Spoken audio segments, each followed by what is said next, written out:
The Nassau Coliseum is an old school building, one of the last remaining. If you like hockey, it's a great place to watch a hockey game. First time I walked into the building, it was just like amazing. You know, I'd never seen a building this big. There was no better place in the league to watch the event from. It had this mystique that very few buildings get, and that only comes from dynasties, championship teams, great moments. The seats weren't particularly comfortable, but if you were in the last row, you could still see the action pretty well, and that was, I think, its beauty.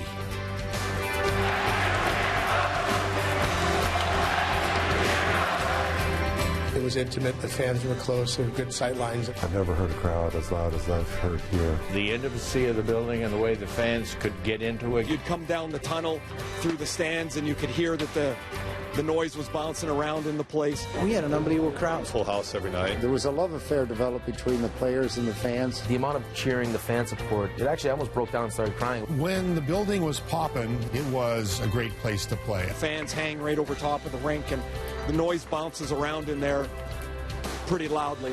It certainly energized sports fans and people on the island. For as many times as I've chased cockroaches out of my goalie equipment, getting a chance to hear the fans before you walk onto the ice and then play in front of them is just, it was something that I really look forward to.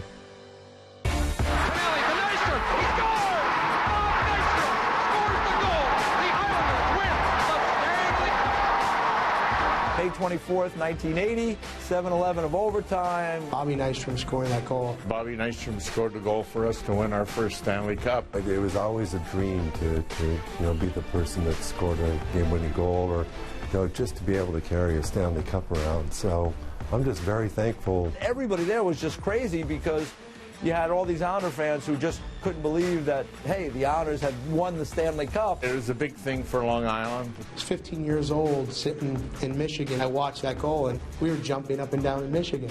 After just being in the league 7 years, that was, it was thrilling. There were so many people on the ice. 1,000 of them, at least. People were jumping over the glass. It's one of my regrets. I wish I would have ran downstairs and jumped over the glass. The interesting thing about that, I never got a chance to touch the cup the first year.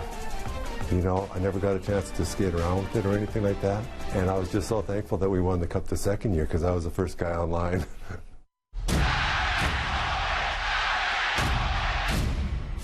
Islanders, Rangers at the Coliseum. One of the greatest rivalries in sports. There would always be at least 1 or 2 fights in the stands, so you'd always get to watch that. We would always be turning around on the bench. Hey, did you see this going on? Did you see that going on? That rivalry will never change.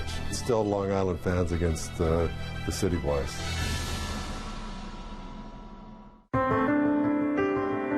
Hello, Brooklyn. Come and join us to see hockey. Would you rather have the team in Brooklyn or have them move to Seattle or Kansas City or Las Vegas or somewhere else? Progress is progress, and I hate to see it go. As much as I love the Coliseum, it's time. I'm not going to get sloppy and sentimental. I had a lot of fun nights there, had a few disappointments there. It was a great place, lively atmosphere, had a great run of 4 Stanley Cups. It's been a destination for 43 years. Well, there's been a lot of special nights here. I think it's the fabric of Long Island. It's going to be sorely missed. It's not great to look at, but that's our building. We are Long Island. The Nassau Coliseum, for the people that are here, it'll always be in our mind, and it'll always be the Islanders.